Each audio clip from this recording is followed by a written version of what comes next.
Oi, safadas! Como vocês estão? Gente, eu tô bem, eu tô tão feliz com esse espacinho aqui. A nossa troca tem sido muito deliciosa, sério. Eu tenho me sentido como se eu pertencesse a um grupão de muitas amigas e é muito bom ouvir a opinião de vocês sobre as coisas. É muito bom ler o que vocês têm pra dizer, as coisas que vocês me mandam, enfim. Eu tô amando isso aqui, tá sendo terapêutico pra mim. E eu vou confessar que o episódio de hoje é um dos que eu tô mais ansiosa pra ouvir a opinião e o ponto de vista de vocês. Acontece que desde que eu li uma frase em um livro, tem um assunto que está ecoando na minha cabeça há um bom tempo já. Eu já até conversei sobre ele com algumas pessoas, fiz o Luiz ouvir e discorrer sobre isso algumas vezes, mas eu tô precisando de uma amostragem maior, tô precisando de mais opinião aí sobre o assunto. Bom, vamos lá. Tudo começou quando eu estava lendo o livro chamado Na Sala dos Espelhos, da Liv Stormquist, acho que é assim que pronuncia o nome dela. Inclusive, gente, o livro é excelente. Todos os livros dela são sensacionais. Ela é uma cartunista, né? Então, a escrita dela, os livros são bem leves, de fácil entendimento, só que ela é extremamente ácida. Então, assim, pensa num conteúdo muito, muito bom de consumir. Bom, esse livro, no geral, me trouxe muitas reflexões sobre beleza e afeto, que inclusive a gente vai discorrer bastante ao longo desse episódio. Mas uma das maiores reflexões que eu tive foi uma parte do livro onde ela traz relatos de mulheres mais velhas e a sua relação com a beleza, com o envelhecimento, com os padrões estéticos. E uma delas, chamada Mirja, trouxe um ponto muito interessante que, eu vou confessar, alugou um triplex na minha cabeça. Ela é uma mulher que se relacionou sempre com homens durante a vida, mas agora, mais velha, ela estava em um relacionamento com uma mulher. E ela diz, eu vou copiar aqui, abre aspas. Minha namorada é bem livre, sempre viveu com mulheres. Sinto que ela tem uma atitude diferente da minha em relação ao olhar masculino. A vida inteira me senti avaliada pelos homens e ela não. Acontece, gente, que eu percebia exatamente a mesma coisa dentro da minha casa, só que eu não sabia nomear isso, não tinha ainda tido essa sacada. Minha digníssima Luísa, com exceção de alguns pequenos deslizes que ela teve ali na adolescência, ela sempre se relacionou com mulheres. E eu sempre percebi nela uma segurança sobre ela, sobre a aparência dela, sobre o que ela vai vestir, uma autenticidade, assim, sabe? Uma falta de uma cobrança, não sei, uma verdade com ela mesma, sabe? Muito diferente da que eu vivo na minha vida. Mas antes de discorrer sobre isso em específico, a gente vai chegar nesse ponto em específico, eu quero falar um pouco sobre beleza, cobrança estética e tudo que ao longo desses anos eu vim absorvendo e entendendo sobre o assunto para que a gente fique na mesma página. Eu lembro na minha vida como que eu fui descobrindo aos poucos assim a cobrança da beleza. Desde bem pequena, eu fui apresentada para uma grande preocupação, ser ou não ser magra. Eu vi minha mãe lutando, ao longo dos anos com a balança, com dietas, roupas, assim, muita energia sendo gasta para se manter magra. Eu me lembro até de, quando eu era mais nova, acompanhar ela em reuniões do chamado Vigilantes do Peso. Para quem não sabe, é um grupo aí das antigas, não sei se eles ainda existem, que reúne pessoas que querem emagrecer. Então, eles tinham um sistema ali organizado em que eles pontuavam os alimentos, enfim, para ajudar as pessoas a emagrecer. Estar acima do peso era um pesadelo para minha mãe. Eu vi isso, acompanhar ela desde sempre. E eu, secretamente, me sentia muito aliviada, porque eu era uma criança, uma adolescente bem magra. Então é como se aquilo não fosse me atingir nunca. Durante anos, isso foi, assim, meu conhecimento da causa estética foi limitado a isso. Ser magra ou não ser magra. Até que minha irmã mais velha, um dia, pontuou para minha mãe na minha frente que eu estava com estrias.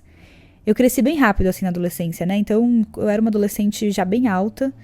Só que nesse crescimento surgiram aquelas estrias que ficam na lateral do bumbum, assim, sabe? Que a gente chama de estrias de crescimento.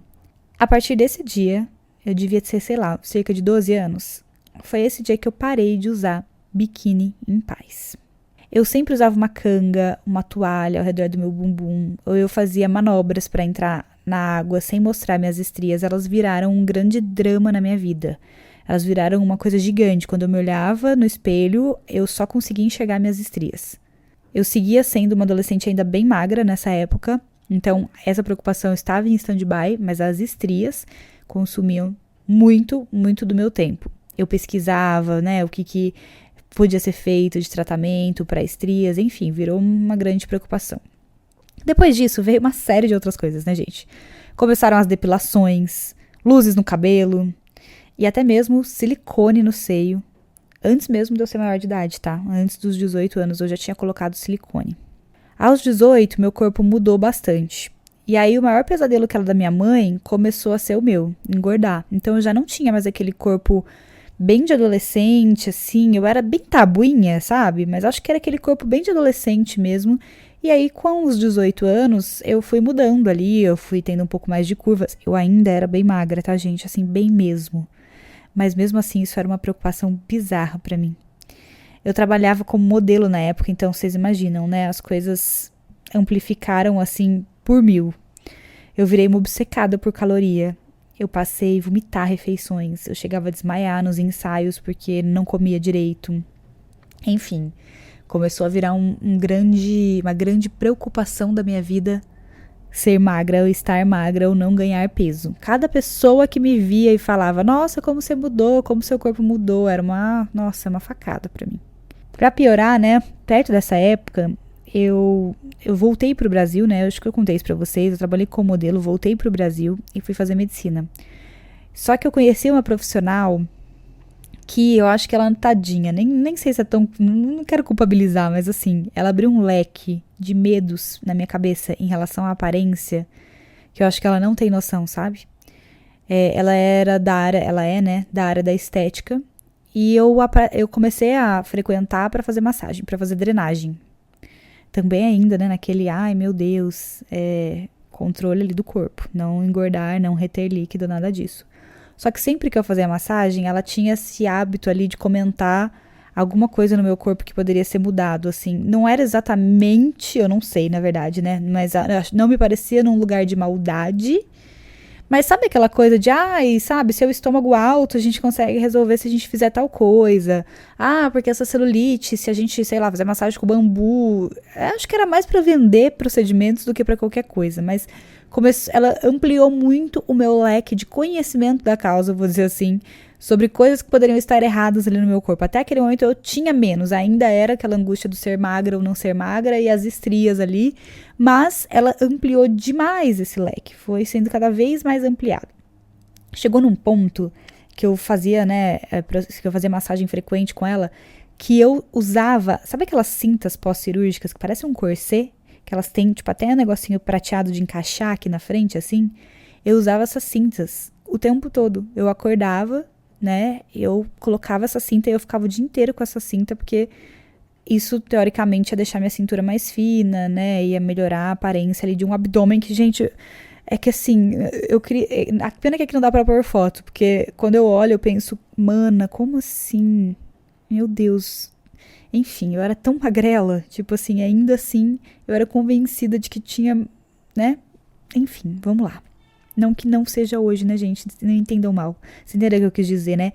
Que era tipo assim, mais absurdo ainda alguém tá impondo uma cobrança que nem, não tinha nem da onde ali acontecer. Mas vamos lá. Eu já tava na faculdade de medicina quando isso aconteceu, como eu falei pra vocês, e eu me espremia todo dia num negócio apertadíssimo, que me atrapalhava de respirar, imagina de prestar atenção na aula, me incomodava, me machucava, eu ficava angustiada com aquilo por baixo da roupa, mas eu colocava todos os dias, tá? E a minha meta era ir diminuindo, né, o tamanho da cinta para conseguir ficar cada vez menorzinha e conseguir fechar cada vez mais coisas. Eu ia às vezes em evento com essa cinta, tipo assim, não conseguia comer, não conseguia curtir, não conseguia nada, porque tava com a tal da cinta lá. Eu lembro também quando essa cobrança toda começou a impactar minha vida sexual. Então eu lembro de algumas coisas específicas. Uma delas eu lembro de pedir desculpas para um namorado meu da época, porque eu tava, na minha cabeça, acima do peso. Se eu não me engano, a gente tava fazendo uma viagem pra Itália, assim. E aí, claro, né? Tava lá na viagem, comendo tudo que eu queria, tomando todos os vinhos. E aí eu pedi desculpa pra ele. Em algum momento que a gente foi fazer sexo, porque eu tava inchada, eu tava, né, não tava no corpo que ele merecia, né, sei lá eu. Eu lembro também de um outro episódio que eu paquerava um carinha gringo, e eu fiquei paquerando ele muito tempo, a gente conversando, e ele querendo muito vir me ver no Brasil. Então ele sempre vinha com essa conversa de comprar passagem, de vir me ver, mas eu enrolava ele muito, gente, muito, muito, muito. Mas sabe por quê? Eu tinha simplesmente uma lista de procedimentos que eu achava que eu queria, que eu tinha que fazer antes deste homem poder me ver pelada. Ai. Eu lembro também exatamente o dia que eu comecei a entender a problemática de tudo isso. Eu li um livro, naquele processo todo de descoberta que eu contei pra vocês, do feminismo, eu esbarrei num livro chamado O Mito da Beleza. Vocês já devem ter ouvido falar, porque é um livro bem famoso, né? E que vamos lá, né? Hoje eu tenho um bode da autora aí, tenho algumas críticas aí, mas o livro em si foi extremamente importante pra mim na época. No livro, se você ainda não leu, né, a autora ela vai falar sobre como a beleza é um grande produto criado, né, pelo patriarcado e pelo capitalismo que lucra muito em cima das inseguranças das mulheres. Mas ela faz isso mostrando historicamente, mostrando dados, né, trazendo informações históricas de como é que isso foi se desenvolvendo, né, como é que o capitalismo, as indústrias entenderam, né, e qual o papel da mídia nesse convencimento aí das mulheres sobre os padrões. Vamos lá, né, gente? E depois que eu li, eu fui estudar mais um monte de coisa. E quando a gente estuda história, a gente vê que padrões estéticos, padrões, assim, a serem seguidos, eles já existiam em outra época, né? Vamos dizer assim, o que é belo, né, já foi definido em épocas diferentes, mas com coisas diferentes.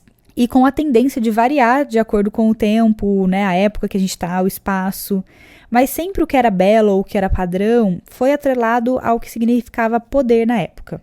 Vou dar 2 exemplos para vocês entenderem. Na Grécia Antiga, o exército era um dos ativos mais poderosos, né, que eles tinham. Então, quem pertencia a ele ali, né, era tido como um padrão de poder. Por isso, a gente viu os corpos retratados ali nas esculturas, nas pinturas, sempre muito atléticos, muito fortes, né? Então, esse era um padrão a ser exaltado ali na época. Não era essa cobrança, né? Eu imagino que a gente tem hoje em relação a atender este padrão, mas era o padrão exaltado ali, o padrão retratado no que eles tinham de mídia, vamos dizer assim, na época, que eram as pinturas, que eram as esculturas. Já na Idade Média, ser gordo era um sinal de prosperidade, porque a pessoa que tinha gordura corporal significava que ela tinha dinheiro, cash.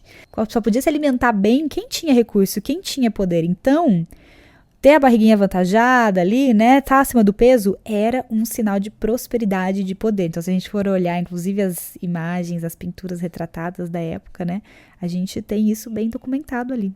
Isso, claro, variou muito de época em época, né, variou conforme os anos foram passando, as épocas foram passando e o que era importante para cada época.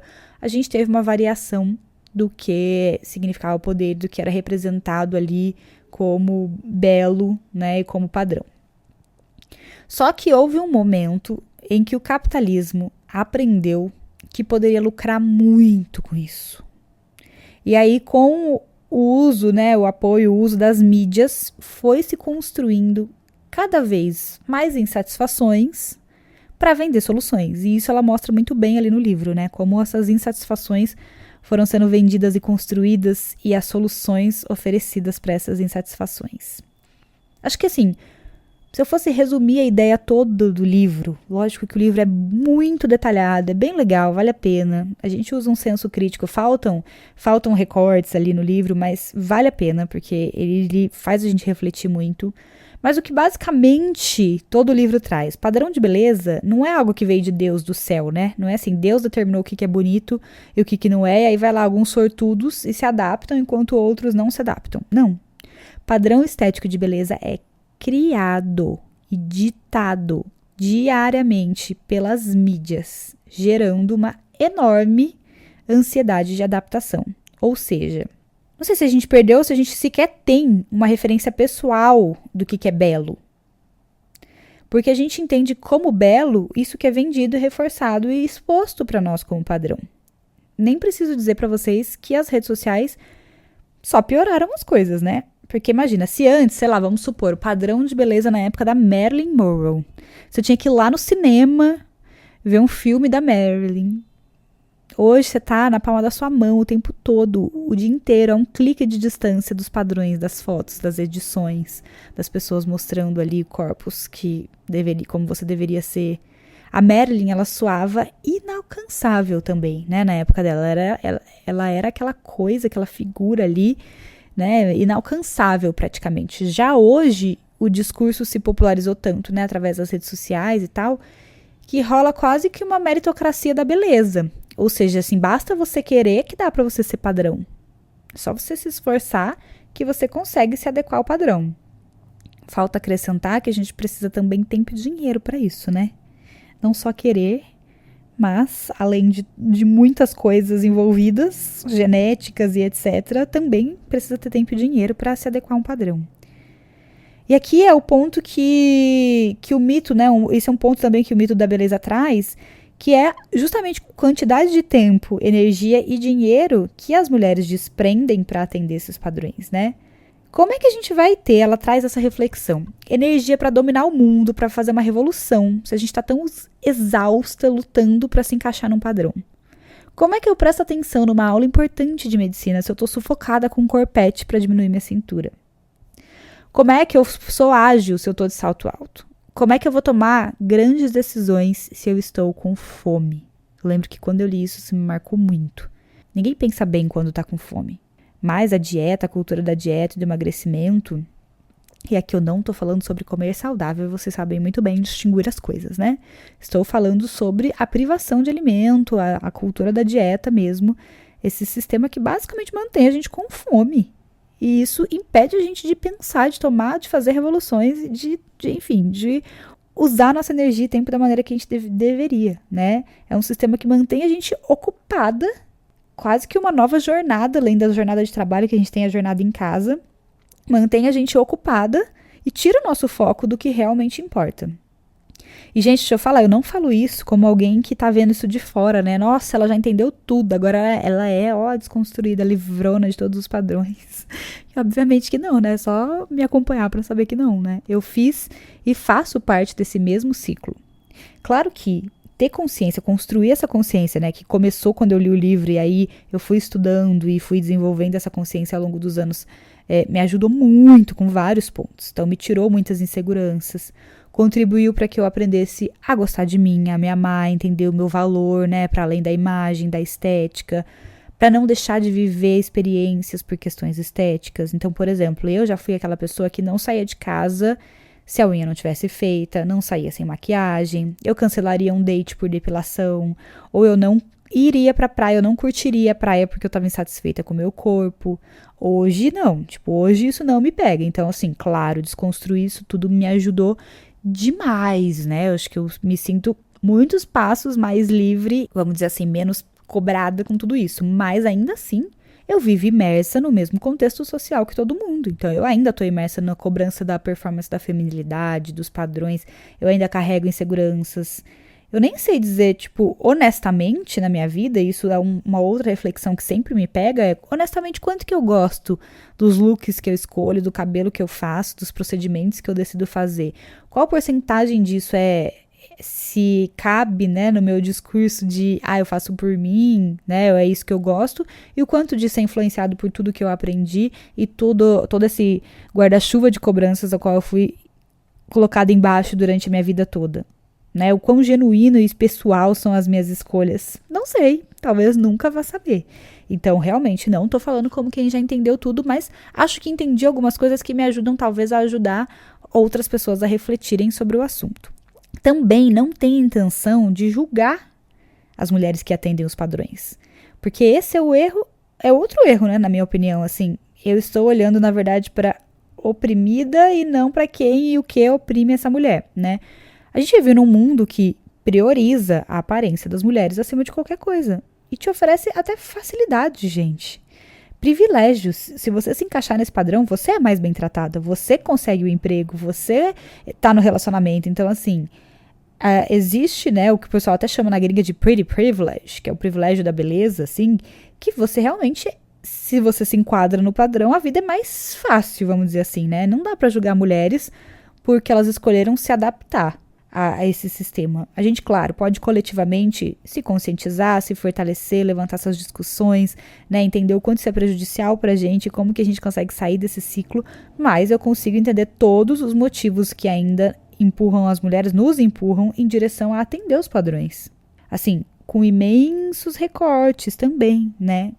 Quanto mais, inclusive isso eu li até, foi uma reflexão do livro Mulheres Não Te Devem Beleza, né? Ela fala muito sobre quanto mais marginalizados grupos, né? Então, assim, a gente tem no país questões raciais, a gente tem gordofobia, a gente tem capacitismo, mas a gente tem mulheres que às vezes nem vão ter o privilégio de se rebelar contra os padrões impostos, sabe? Nem dá pra dizer que não quer seguir os padrões impostos. Porque, por exemplo, eu sou uma mulher cis branca. Se eu for um dia trabalhar sem maquiagem, eu vou ter uma percepção, uma leitura, uma cobrança muito diferente de uma mulher trans ou até mesmo de uma mulher negra. Então, tem isso também, né? Além da gente, de eu entender os motivos pelos quais as mulheres acabam, às vezes, escolhendo o caminho de se adaptar ao padrão, pela facilidade que ele, pelo menos superficialmente, traz para sua vida, porque, claro, quando a gente para refletir, a gente entende todas essas dificuldades que estão por trás, mas no dia a dia parecem sedutoras as facilidades. Existem também mulheres que, para não dificultar mais ainda a vida delas, elas nem podem tanto abrir mão desses padrões.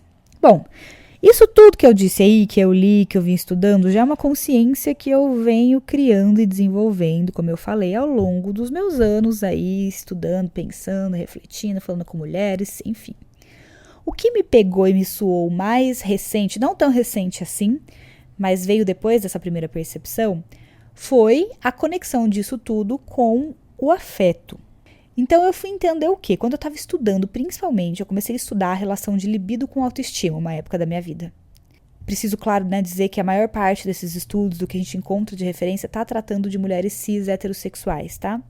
Mas nesses estudos e olhando, inclusive, a amostragem das mulheres que eu atendia ou que se comunicavam comigo ali nas redes, enfim, eu percebi a ligação gigantesca que existe, né, entre a autoestima e o desejo sexual, a vivência da sexualidade. As mulheres estão literalmente não gozando ou deixando de ter desejo pela insatisfação que elas têm com os seus corpos e a sua aparência, tá? E digo mais, nessa jornada que a gente às vezes tenta construir de redescobrir os desejos delas, né? A maioria não sabia sequer o que desejava. É muito comum perguntar assim, perguntava nos consultórios ou em atendimentos assim, você, o que é a sua fantasia? O que te instiga? O que você deseja, né, quando você pensa em sexo?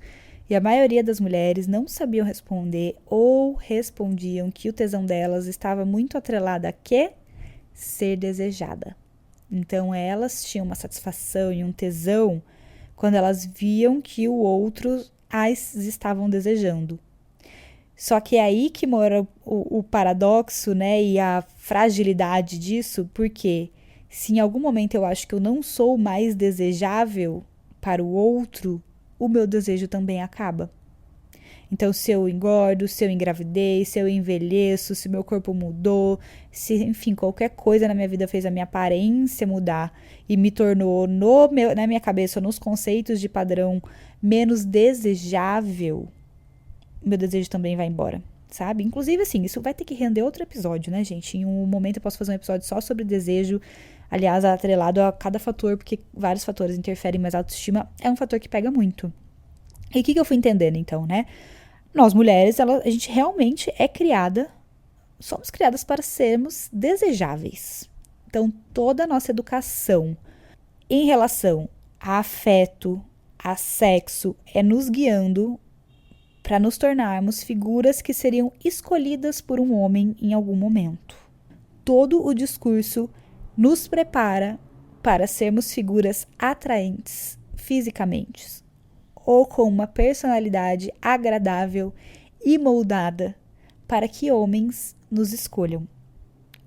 Eu já falei desse livro no episódio do Heteropessimismo, que é o livro Prateleira do Amor. Lá isso também é muito bem retratado, né? É literalmente como se a gente fosse educada tanto pelo núcleo familiar quanto pela sociedade para que nos tornássemos peças expostas em uma prateleira, ansiosas para serem escolhidas. Então, nos ensinam nada sobre desejo, sobre sexo, a não ser qual é a nossa postura para nos tornarmos desejáveis. Somos seres desejáveis e não desejantes, não sujeito ativo do nosso desejo. Somos amáveis, mas não amantes, não donas, né? Desse amor que a gente pode experimentar aí. E é claro, isso acaba levando a gente a aceitar, como eu já disse, o mínimo, né? Afinal de contas, o que importa é ser escolhida na prateleira. E de novo, mais uma vez, um esforço gigante para que a gente se mantenha bonita, incrível, doce, gentil, um monte de energia, dinheiro e tempo gasto. Enquanto isso, os homens de fato estão vivendo a vida, usando o tempo deles para se divertir, conhecer o sexo, fazer sexo, gostar de sexo, ganhar dinheiro, adquirir mais poder, estar em espaços, enquanto a gente briga com a gente mesma, com os nossos corpos, com a nossa aparência e entre nós, com as outras mulheres, por um espacinho nessa claustrofóbica prateleira do amor, na ânsia de que seremos escolhidas e no desespero de que outra não seja escolhida no nosso lugar. Então, infelizmente, quando a gente fala de aparência, padrão, beleza, a gente vê que não só está a serviço do capitalismo, né? Vender inseguranças. Então, se eu digo que o seu cabelo pode ser mais isso, o seu corpo pode ser mais aquilo, né? É basicamente como aquela esteticista fez comigo um dia, mas em escalas muito grandes. Eu vou te dizendo tudo que está errado em você, o que você poderia ter melhor e te oferecendo soluções. Não só está a serviço do capitalismo, como está muito a serviço do patriarcado. Então eu enfraqueço, ocupo mulheres e coloco nesse lugar de disputa também pelo afeto, pelo sexo, né? E nunca no lugar de serem sujeitas ativas disso, né? Só nesse lugar de escolha, no lugar de quanto eu consigo me moldar, me abrilhantar, me emperequetar, me moldar para o olhar masculino, para que eu possa ser escolhida. Dito tudo isso, para a gente ficar mais ou menos na mesma página, porque acho que até aqui ninguém discorda, não tem muito o que discordar, né, gente? Mas se vocês discordarem, tudo bem também. Mas até aqui é um fato, né? É um fato que é só a gente prestar atenção ao nosso redor, é um fato doloroso, né? Como é ruim perceber isso. Mas crescer é doloroso, aprender é doloroso. É assim que é a vida. Mas dito tudo isso, volto lá no começo desse podcast, quando eu disse para vocês que a frase que a mulher disse no livro alugou um triplex gigantão na minha cabeça. Realmente a gente não tem muitos estudos em relação a mulheres lésbicas e desejo, né? Isso tá começando a surgir ainda algumas coisas. Até em relação ao relacionamento, a gente sabe que tem pouca coisa ainda estudada sobre o assunto. Mas o que ela disse lá no começo foi que a companheira dela parecia ser muito mais livre e muito mais autêntica por não ter se submetido a este olhar, a esta escolha, a este julgamento do olhar masculino a vida dela inteira. Inclusive, ela traz também uma outra coisa sobre envelhecer com outra mulher, que esse é um outro podcast, porque agora eu já tô pega em lugares do medo de envelhecer, gente, no auge dos meus 35 anos, mas vamos lá. Ela traz como o envelhecer do lado de uma mulher parece ser muito mais tranquilo do que quando você tem que pensar na ideia de envelhecer ao lado de um homem.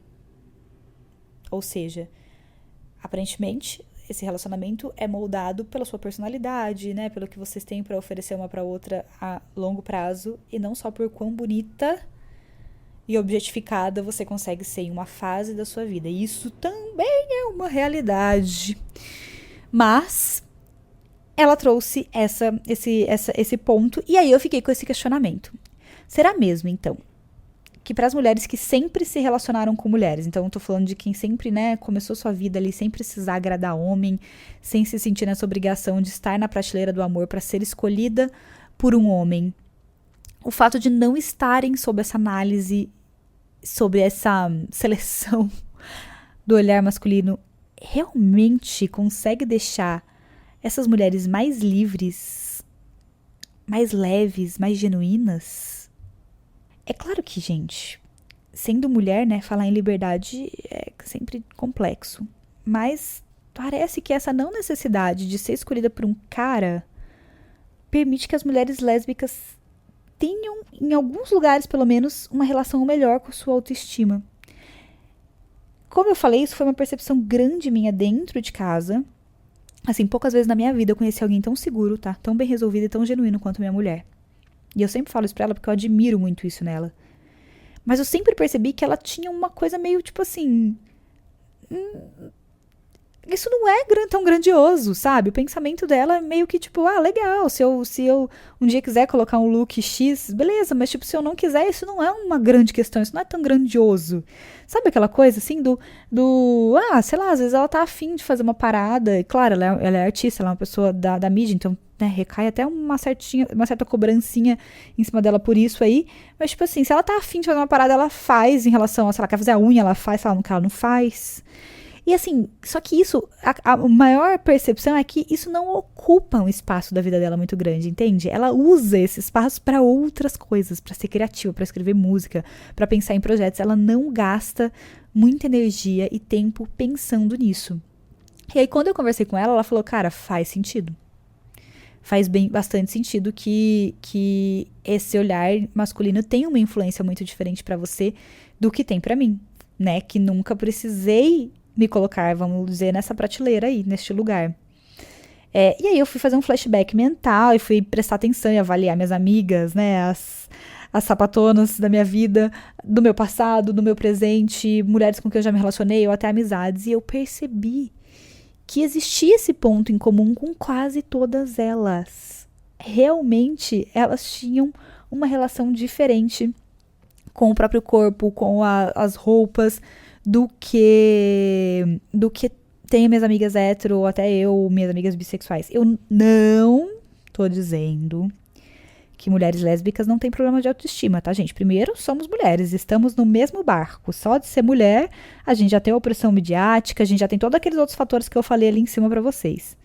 Depois, eu sei que ser LGBT mexe com a nossa autoestima e nossa mente, né, em lugares muito específicos.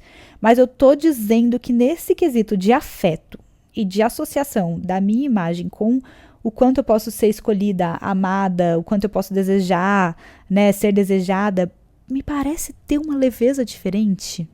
Também não dá pra generalizar, claro, de novo, nunca generalizo, vocês vão ver. Porque também tem mulher que reproduz, né, muito do patriarcado, muito do machismo, então assim, eu imagino que deve ter mulheres que até exercem essa cobrança de estética dentro do relacionamento delas com outras mulheres ou com elas mesmas, porque enfim, nós vivemos no mesmo barco, tá? Ninguém é alienígena que vive em outro barco. Mas eu tive essa percepção de que não precisar se submeter, então, né, pra gente fechar o raciocínio, não precisar se submeter ao olhar masculino neste lugar de escolha, de ser escolhida por um homem, permite que essas mulheres explorem lugares de autenticidade e liberdade e uma melhor relação com elas mesmas, mais fluida, leve e genuína. E eu vou dizer, inclusive, para vocês, eu pessoalmente comecei a prestar atenção e eu nunca nenhuma vezinha pensei no meu corpo quando eu tava me envolvendo com uma mulher. Nesse sentido, sabe a lista dos procedimentos que eu falei pra vocês? Isso nunca me ocorreu, me relacionando com mulheres. Nunca me ocorreu que eu não pudesse desfrutar do prazer daquele momento, ou desfrutar daquela relação, ou estar confortável naquilo ali, quando eu estava com uma mulher. Sempre foi mais leve, mais fluido e mais gostoso nesse lugar. Eu nunca me percebi nessa cobrança. Bom, enfim, é essa opinião que eu quero ouvir de vocês. Pode ser uma grande pira individual, pode ser, mas me parece que tem uma correlação aí meio coletiva, e aí eu quero ouvir de vocês, é isso que eu quero que vocês me digam. Vocês têm essa percepção, mesmo que vocês não sejam mulheres lésbicas, ou pode ser das mulheres que vocês conhecem, se relacionaram, ou da sua leitura de mundo, vocês têm essa percepção ou não? E aqui é só sobre opinião mesmo, tá, gente? Porque realmente é pra gente trocar.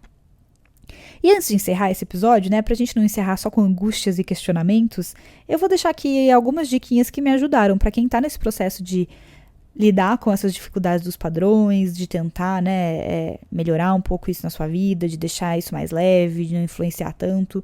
Teve algumas coisas que me ajudaram no meu processo práticos, né? Não é só fazer skincare, tá, gente? Adoraria falar pra vocês que fazer skincare resolve o nosso problema de autoestima. Mas, na verdade, a primeira coisa que resolveu macro pra mim foi ler sobre o assunto. Como vocês podem perceber, estudar é a coisa mais libertadora que tem, né, gente? Conhecimento é poder, hein? Informação é poder. Então, quanto mais eu li e estudei sobre o assunto, mais foi encaixando as pecinhas na minha cabeça. E eu fui, como eu falei pra vocês, percebendo, caraca, então realmente não é que Deus tem seus preferidos. Simplesmente é todo um sistema articulado pra eu me sentir uma bosta, pra eu querer resolver coisas. Então, me ajudou a ficar com o senso crítico aguçado ali e fazer uma leitura de mundo e das coisas um pouco diferente, tá? Um pouco diferente. A segunda coisa que me ajudou foi unfollow e follow terapêutico. Eu falo disso nos meus cursos. Se você não me conhece, conhece só que através do podcast, né? Eu sou formada em sexualidade, tenho cursos de sexualidade, tenho uma marca de sexual care chamada Magix. Depois você vai lá visitar meu perfil no Instagram que tem tudo lá. Falo disso nos meus cursos. O unfollow, a internet ela é uma fonte que a gente pode usar de maneiras muito diferentes, tanto pra gente agregar muito quanto pra gente se destruir, né? Então, o que eu fiz? Parei de seguir gente que não agregava pra mim, por quê? Às vezes eu seguia só pra ficar me comparando, só pra ver o corpo, só pra ver uma coisa que eu nem queria ter, que eu nem tinha nem tempo pra ter, nem disponibilidade pra ter aquilo ali, e que não é que a pessoa não me agregue porque, a pessoa não vale nada, não, mas não me agregava porque não é o meu objetivo de vida, não tinha correlação com aquilo, eu consumia só pra ficar me comparando mesmo, então assim, parei de seguir esse tipo de gente, parei de seguir esses perfis, e comecei a seguir pessoas que tinham um pensamento mais parecido com o meu, que tinham outros valores além da estética que eu admirava, e até mesmo pessoas com corpos parecidos com o meu, ou não, mas com corpos diversos. Por quê? Eu aprendi a retreinar o meu olhar para ver beleza. Isso foi um aprendizado que eu fui construindo aí ao longo desse tempo. Quanto mais gente diversa eu comecei a seguir, mais eu comecei a achar essas pessoas lindas e ver beleza na diversidade e não ficar tão engessada na beleza de padrão. Então, isso me ajudou e tem me ajudado ainda muito. E por fim, entender que isso não é um processo linear. O processo de gostar da gente mesmo ou de se libertar de cobranças de padrões estéticos, ele não é um processo linear. Ele é um processo cheio de altos e baixos. Então, eu tenho semanas firmíssimas no propósito. E outras semanas que eu não tô tão firme no propósito, que eu tô entregue totalmente às críticas que eu tenho pra mim, pro meu corpo, pra minha aparência, querendo fazer mil coisas. E eu respeito esses momentos. Hoje eu tento acolher eles e trazer pra consciência o que tá causando, né? Mas eu não me frustro também, porque outro lugar perigoso de entrar é, agora que eu entendi tudo, cara, nossa, se eu não for a perfeita nesse lugar, se eu não souber lidar com esse tipo de situação sempre, eu sou uma farsa. E não, você não é uma farsa. É normal a gente não conseguir se livrar de opressões vivendo em um sistema que, seguindo vivendo, né? Como eu falei, a gente infelizmente não tem como viver em outro planeta, vivendo dentro da opressão.